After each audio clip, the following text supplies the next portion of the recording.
эргэж шууд хараад тухайн үнийг сэтгцэн өвчтэй гэж хэлэхэд бол хэцүү л дээ. Ижи өөрөө онш тавигддаг өвчин шүү дээ. Тэр чинь нарийн мэргэжлийн өвч үзэж байж. А хэрвээ хэвийн биш байна гэд тэр хүний хэрвээ анзаарж байгаа бол шууд цагдаагийн байгууллагт хандах үүрэгтэй.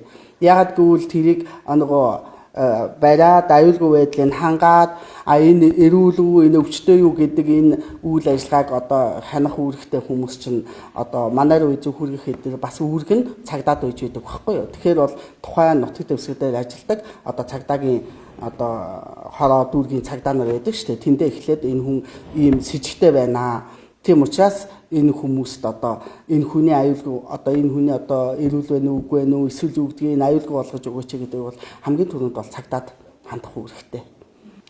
Ер нь бол хүмүүс ингээд сэтгцэн өвчтөй л бол одоо хэрэг хавьс чадваргүй гэсэн ойлголттой байгаад байдаг. Манай одоо хяналтанд байдаг л бол хэрэг хавьс чадваргүй гэсэн ойлголттой байгаа. Тийм биш.